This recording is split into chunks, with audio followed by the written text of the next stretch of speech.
Joy Hind friends, welcome to Edu Class Academy. I am Debabrata Das.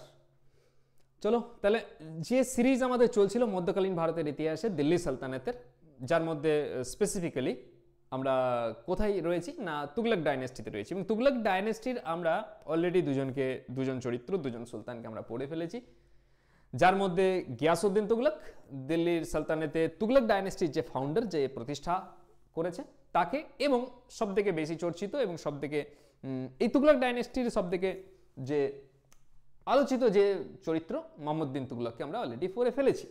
যারা এখনো অবধি সেই ক্লাসগুলো দেখোনি তারা প্লেলিস্ট সেকশনে যাও, আগে সেগুলো দেখো, তাহলে আজকের ক্লাসকে বুঝতে আরো সুবিধা হবে। তো আজকে আমরা মোহাম্মদ বিন তুগলকের পরবর্তী শাসক ফিরোজ শাহ তুগলককে নিয়ে আমরা স্টাডি করব। আজকের ক্লাস ফিরোজ শাহ তুগলককে নিয়ে। তো ফিরোজ শাহ তুগলক যে সময় সিংহাসনে বসছে সেই সময়কার পরিস্থিতিটাকে আমাদের একটু মাথার মধ্যে রাখতে হবে। ফিরোজ শাহ তুগলক সিংহাসনে বসছে মোহাম্মদ বিন তুগলকের পর।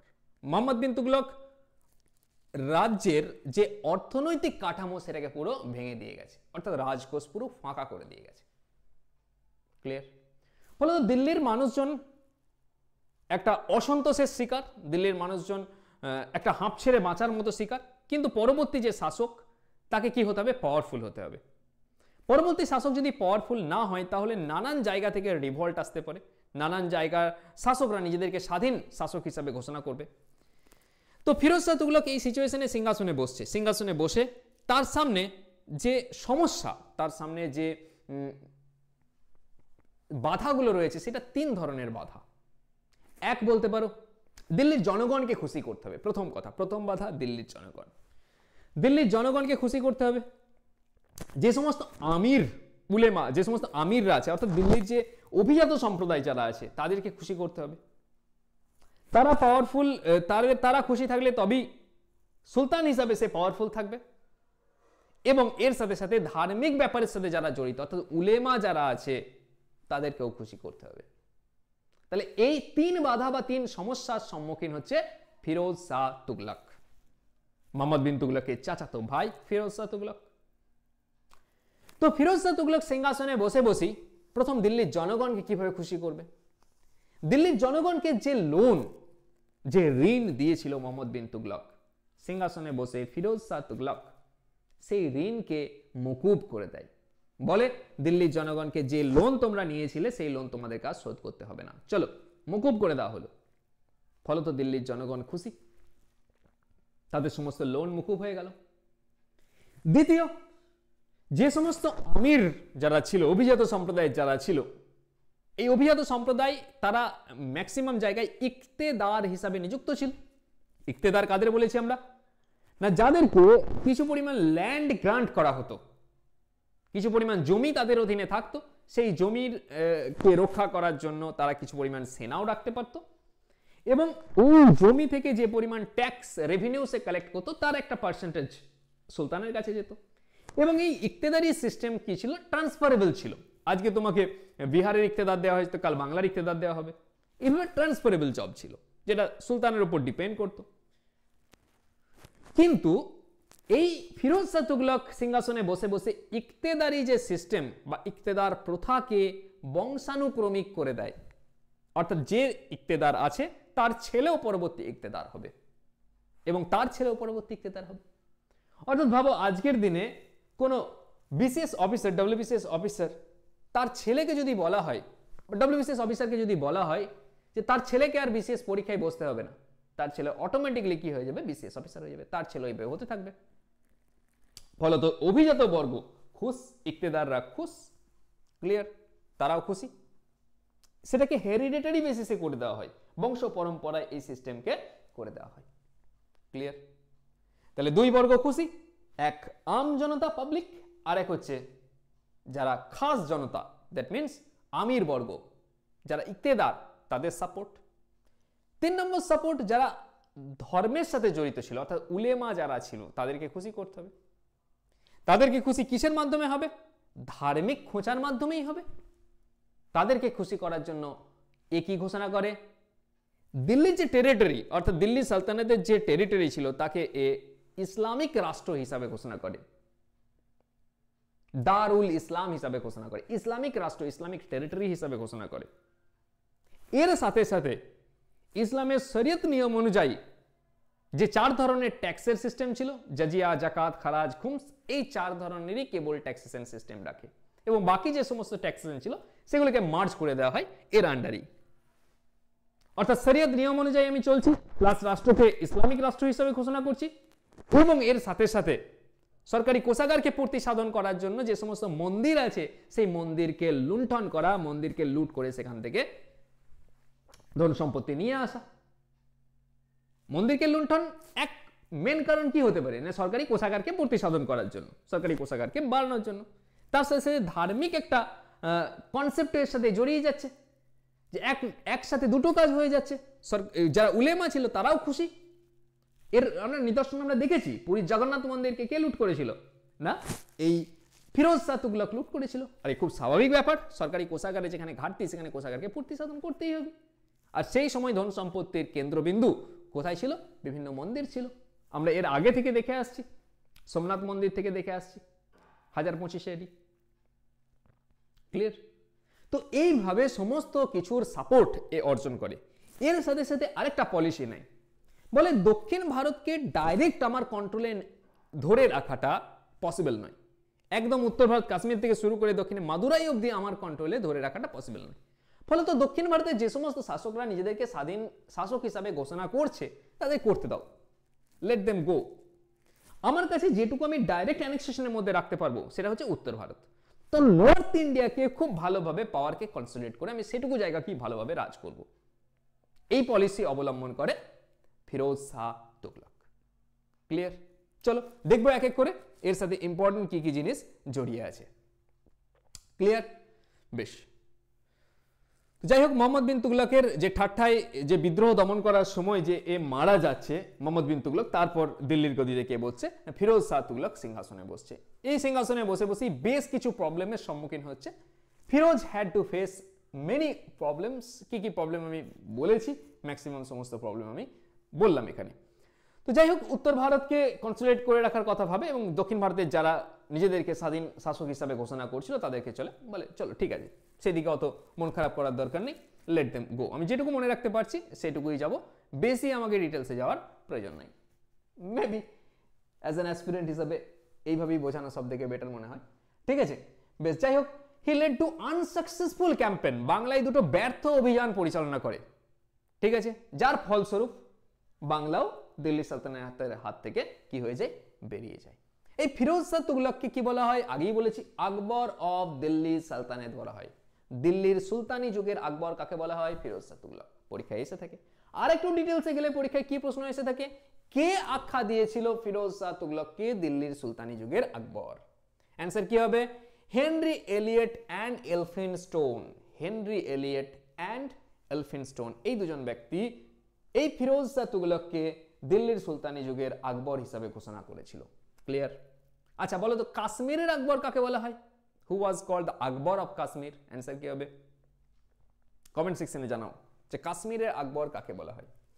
এর সাথে সাথে বললাম 4 ধরনের ট্যাক্স, অর্থাৎ 24 ধরনের যে ট্যাক্স, 24 টাইপস অফ ট্যাক্সকে মার্জ করে দিয়ে 4 ধরনের ট্যাক্সই শুধু রাখা হয়, যেটা ইসলামের শরীয়ত নিয়ম অনুযায়ী যে 4 ধরনের ট্যাক্স। কি কি 4 ধরনের ট্যাক্স? না জাজিয়া, জাকাত, খারাজ এবং খুমস। এই 4টে ট্যাক্স কি কি? জাজিয়া ট্যাক্স কি বলা হয়? প্রোটেকশন ট্যাক্স বলা হয়।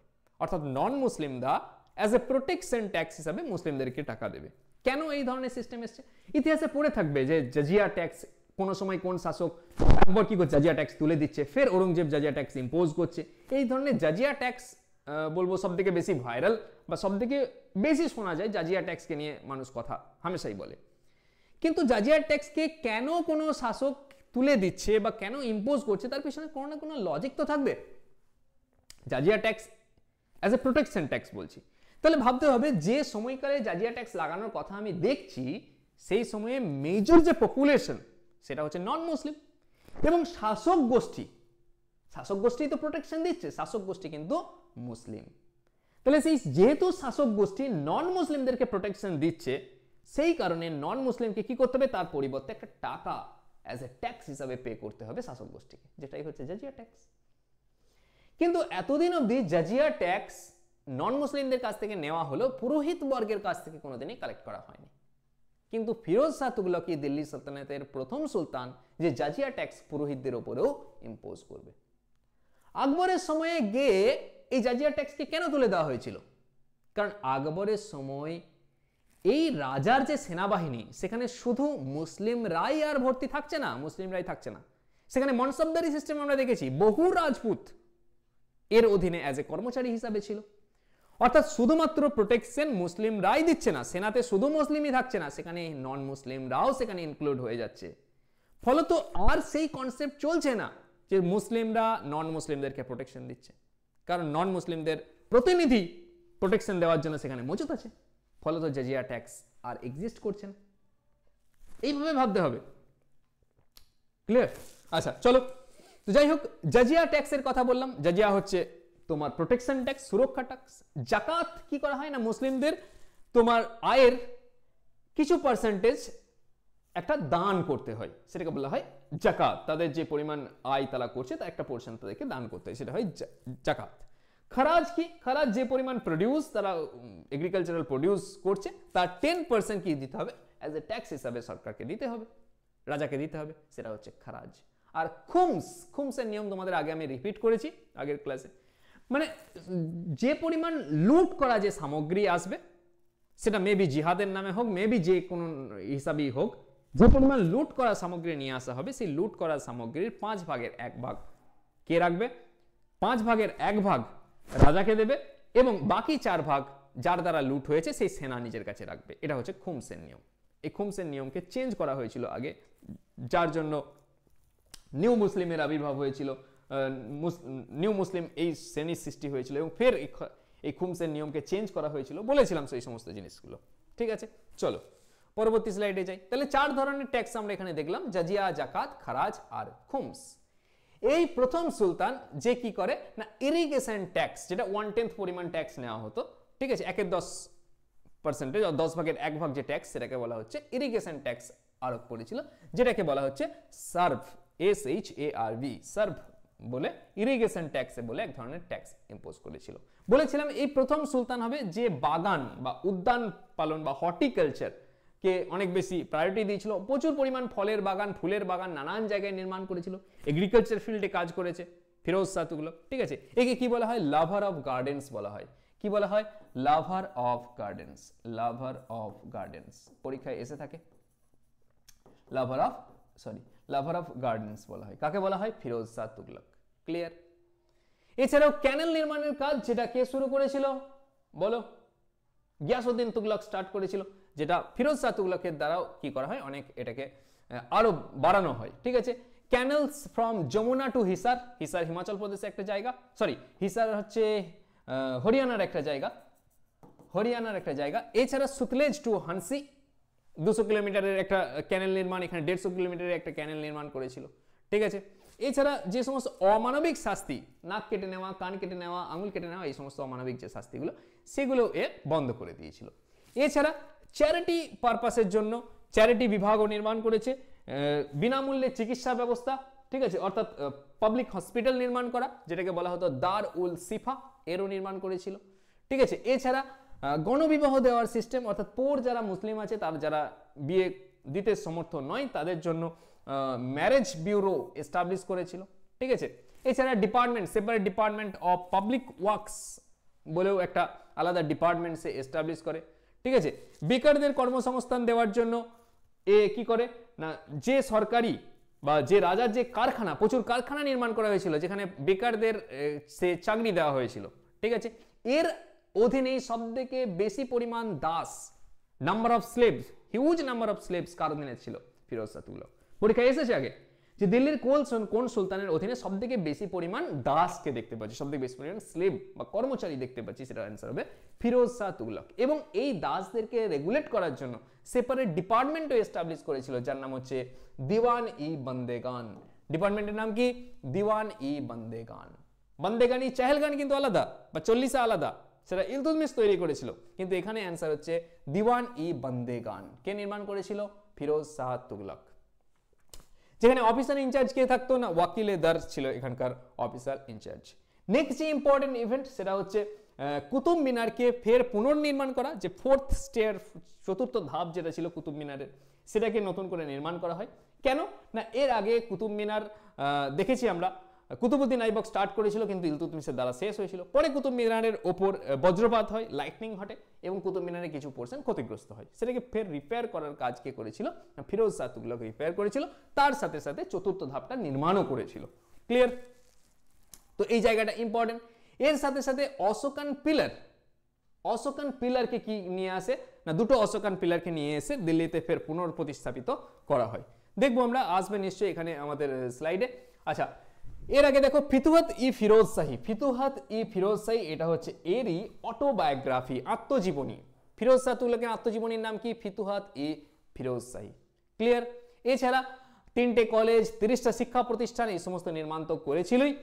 এছাড়া সেপারেটেড ডিপার্টমেন্ট, যেটা বললাম চ্যারিটি ডিপার্টমেন্ট, দিওয়ান ই খ্যারিয়াত, দিওয়ান ই খ্যারিয়াত বলে একটা দান ধ্যান করার জন্য ডিপার্টমেন্ট অফ চ্যারিটি এস্টাবলিশ করেছিল। অ্যাকচুয়ালি মেনলি কাদেরকে দেখাশোনা করার জন্য? যারা অনাথ, অরফেন্স যারা আছে এবং যারা বিধবা আছে, তাদেরকে ঠিকঠাকভাবে তারা সরকারি ভাতা পাচ্ছে নাকি, পরিষেবা পাচ্ছে নাকি, তাদের কোনো অসুবিধা আছে নাকি, এই দেখার জন্য দিওয়ানি খ্যারিয়াত এস্টাবলিশ করেছিল। ক্লিয়ার? এবং একে কি বলা হয়? লাভার অফ গার্ডেন্স বলা হয়। ইম্পর্টেন্ট, প্রায় 1200 ফ্রুট গার্ডেনকে সে কি করেছিল? এর রাজত্বকালে নির্মিত হয়েছিল 1200 fruit garden. Lover of gardens কিন্তু খুবই ইম্পর্টেন্ট। ক্লিয়ার? এছাড়া ঋণ দেওয়া, খরা হয়ে গেলে সেখানে তাদেরকে ঋণ প্রোভাইড করা, এই সমস্ত সিস্টেম তো এখানে ছিলই। ক্লিয়ার? আচ্ছা, চলো নেক্সট আমরা দেখব। নেক্সট কি না, এর রেভিনিউ সিস্টেমকে ফিক্সড করে দেয় খালিসা ল্যান্ডের উপর। খালিসা ল্যান্ড দ্যাট মিনস রাজার অধীনে যে সমস্ত ডাইরেক্ট ল্যান্ড থাকতো, যে সমস্ত জমি সরকারি জমি থাকতো বা রাজার জমি থাকতো, সেগুলোকে খালিসা ল্যান্ড বলা হতো। তার উপরেও কি করা হতো না, রেভিনিউকে ফিক্সড করে দেয় যে এই পরিমাণ টাকায় কি নেওয়া হবে, প্রত্যেক বছর বছর নেওয়া হবে। ঠিক আছে? এর সাথে সাথে নিয়ার অ্যাবাউট 300 নিউ টাউনস এই সময় নির্মিত হয়েছিল, নতুন শহর, 300 নতুন শহর এই সময় নির্মিত হতে আমরা দেখতে পাচ্ছি। The famous among them was Firozabad. এই যে 300টা শহরের মধ্যে গুরুত্বপূর্ণ শহর বলে একটা ফিরোজাবাদ শহর ছিল, যেটা দিল্লির রেড ফোর্টের কাছে অবস্থিত। পরীক্ষায় এসে থাকে ফিরোজাবাদ শহর কার দ্বারা নির্মিত হয়েছিল, নাম থেকেই বুঝতে পারছো, ফিরোজ শাহ তুগলকের দ্বারা। ঠিক আছে? এবং যেটাকে এখন ফিরোজ শাহ কোটলা নামে আমরা চিনি, যেটা হিসার বা হরিয়ানা ডিস্ট্রিক্টের মধ্যে পড়ছে। এছাড়াও জৌনপুর এই শহরটাও নির্মিত হয়েছিল। জৌনপুরকে কি বলা হয় না, সিরাজ অফ ইস্ট বলা হয়। জৌনপুরকে সিরাজ অফ ইস্ট বলা হয়, এটাও পরীক্ষায় এসে থাকে। এছাড়া ফতেহাবাদ বলে এক নতুন শহরের এস্টাবলিশমেন্ট আমরা এর সময়ে, এর টেরিয়ডের সময় আমরা দেখতে পাচ্ছি। কার সময়? ফিরোজ শাহ তুগলকের। ঠিক আছে? চলো নেক্সট স্লাইডে আমরা দেখব কি বলছে। নেক্সট স্লাইডে আমরা দেখি।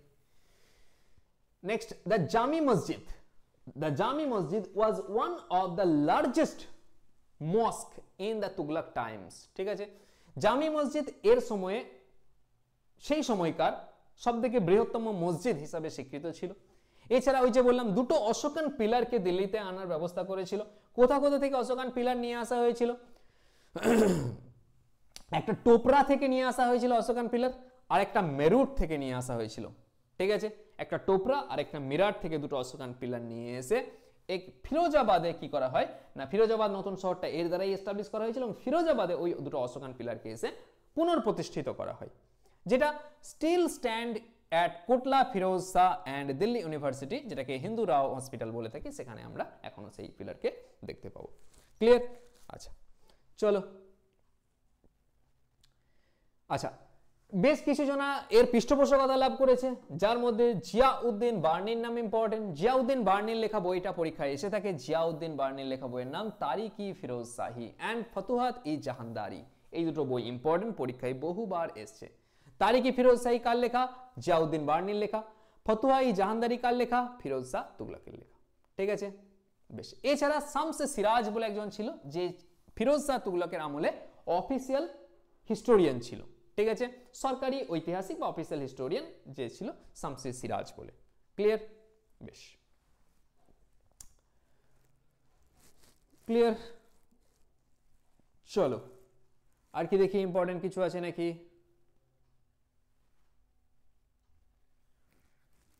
না, আর কিছু ইম্পর্টেন্ট তেমন এখানে নেই। এছাড়া বেঙ্গল এক্সপেডিশন, এই সমস্ত ছোটখাটো জিনিস আছে। পলিটিক্যাল এর ক্ষেত্রে তেমন কিছু ইম্পর্টেন্ট নয়। ঠিক আছে? যাই হোক 1360 সালে দেখে নিই এই জায়গাটা একবার। 1360 সালে সুলতান বাংলা অভিযান থেকে ফেরার পথে কটক দখল করে জগন্নাথ মন্দির, যেটা আমি একটু আগে বললাম, জগন্নাথ মন্দির প্রথমেই বলেছিলাম আমি, জগন্নাথ মন্দির কি করে, এর দ্বারা লুট হয়, পুরী ধ্বংস করে এবং উড়িষ্যার জাজনগরের রাজাকে শ্রদ্ধা জানাতে বাধ্য করে। তিনি পাঞ্জাব পাহাড়ে কাংড়া ফোর্ট অবরোধ করেন এবং নগরকোটকে কি করে না নিজের আন্ডারে নিয়ে আসতে বাধ্য করে। নগরকোটেও একটা টেম্পল আছে যেটাকে বলা হয় জ্বালামুখী টেম্পল, এটাকেও লুট করা হয়েছিল। জ্বালামুখী টেম্পল এবং পুরীর জগন্নাথ টেম্পল, এই দুটো জায়গাকে কি করা হয়েছিল, লুট করা হয়েছিল এর দ্বারা। ক্লিয়ার?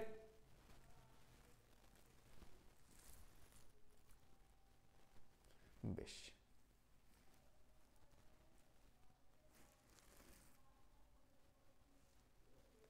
এই যে বললাম প্রশাসন পরিচালনায় তিনি উলেমাদের পরামর্শ কঠোরভাবে অনুসরণ করত, অর্থাৎ উলেমাদেরকে খুশ রাখা, উলেমাদেরকে খুশি রাখার যে ব্যবস্থা সেটা কিন্তু খুব ভালোভাবেই করেছিল, উলেমাদেরকে যাতে করে খুশি রাখা যায়। ক্লিয়ার? বেশ,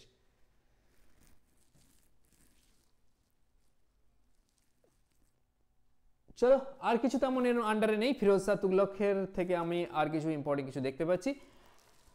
হ্যাঁ, লাস্ট এই পয়েন্টটা দেখে নাও ফিরোজ শাহ তুগলক থেকে, যে he had grant regard for caliph of Egypt and styled himself the deputy, অর্থাৎ নিজেকে খলিফার ডেপুটি হিসাবে, খলিফার প্রতিনিধি হিসাবে নিজেকে ঘোষণা করেছিল। ঠিক আছে, নিজেই নিজেকে খলিফার, মিশরের খলিফার প্রতিনিধি হিসাবে ঘোষণা করে। ক্লিয়ার? আচ্ছা, এবং আলটিমেট 1388 সালে এর মৃত্যু হচ্ছে এবং এর সময় এর যে টম্ব, এর যে সমাধিসৌধ কোথায় দেখতে পাই না, হুঞ্জ খাসে আমরা দেখতে পাই, যেটা দিল্লিতে অবস্থান করছে। কার? ফিরোজ শাহ তুগলকের সমাধি হুঞ্জ খাসে আছে, যেটা দিল্লিতে অবস্থিত। এবং এর আমলে দুটো নতুন কয়েন এস্টাবলিশমেন্ট করা আমরা দেখতে পাচ্ছি না, আধা আর বিচ, আধা আর বিচ বলে এই দুটো কয়েনকে আমরা এর সময় এস্টাবলিশ হতে দেখতে পাচ্ছি। আধা কি না, জিতল যে কয়েনটা আছে, বলো জিতল কয়েনটা কে ইন্ট্রোডিউস করেছিল? কমেন্ট সেকশনে উত্তর দেবে। জিতল কয়েনকে কে ইন্ট্রোডিউস করেছিল? উত্তর দেবে। জিতলের 50% হচ্ছে আধা আর 23% হচ্ছে বিচ, এই দুটো কয়েনকে বলা হতো। ক্লিয়ার? আচ্ছা, চলো এই ছিল আজকের ক্লাস, এছাড়া তেমন কিছু ইম্পর্টেন্ট আর কিছু নেই। চলো তাহলে আমরা দেখলাম তুগলক ডাইনেস্টির এর তারপরেই কি হচ্ছে, তুগলক ডাইনেস্টি আর কোনো শক্তিশালী শাসক আসা আমরা দেখতে পাবো না। এরপর ভারতে আবার বৈদেশিক আক্রমণ হওয়ার সম্ভাবনা কিন্তু তৈরি হচ্ছে। তোমরাও রেডি থেকো, পরের ক্লাসে ফের দেখা হচ্ছে। চলো আজকের মতো ক্লাস এই পর্যন্তই, পরের ক্লাসে নতুন একটা ডাইনেস্টি নিয়ে আমি হাজির থাকবো তোমাদের সাথে।